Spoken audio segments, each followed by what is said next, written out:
యోగా, ధ్యానం, క్రమశిక్షణలో దేశం ఎల్లప్పుడూ ముందుంటుందని ఉపరాష్ట్రపతి సిపి రాధాకృష్ణన్ అన్నారు. తెలంగాణలోని రంగారెడ్డి జిల్లా నందిగామ మండలం చేగూరులోని కన్హా శాంతివనంలో హార్ట్ఫుల్నెస్ సంస్థ ఆధ్వర్యంలో ప్రపంచ ధ్యాన దినోత్సవాన్ని ఘనంగా నిర్వహించారు. ప్రపంచంలోనే అతిపెద్ద ధ్యాన కేంద్రంలో ప్రపంచ ధ్యాన దినోత్సవానికి ఉపరాష్ట్రపతి శ్రీకారం చుట్టారు.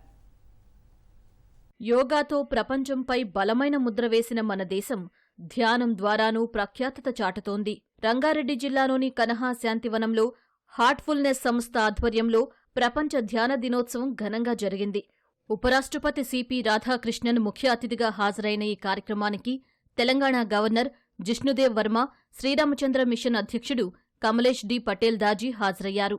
ఒకే వేదికపై వారంతా ధ్యానం చేశారు. కన్హా శాంతివనం వేదికగా ప్రపంచవ్యాప్తంగా వర్చువల్గా 12 లక్షల మంది ధ్యానంలో పాల్గొన్నట్లు రామచంద్ర మిషన్ అధ్యక్షుడు కమలేష్ దాజీ చెప్పారు.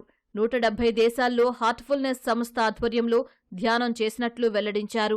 భావోద్వేగాలను అదుపులో ఉంచుకునేందుకు యోగా, ధ్యానం ఉపకరిస్తోందని ఈ సందర్భంగా ఉపరాష్ట్రపతి అన్నారు. మానసిక ప్రశాంతత కోసం అందరూ ధ్యానం చేయాలని సూచించారు. The inner transformation is a must for every individual to build positive society, a society which takes care of everyone. Meditation is a universal practice that transcends cultural, geographical, and religious boundaries.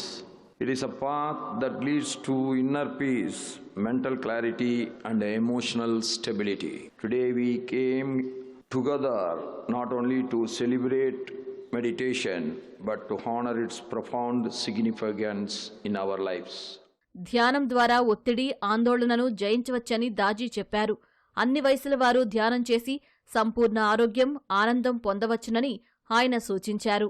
Not just heartfulness way of meditation, but whatever is suitable to your heart. Be you a Brahma Kumari, be you Art of Living, be you from Isha, be you from Bihar School of Yoga, or Vipassana meditation, or just simple breathing exercise so that you can center your mind. Centering the mind helps us relax a bit.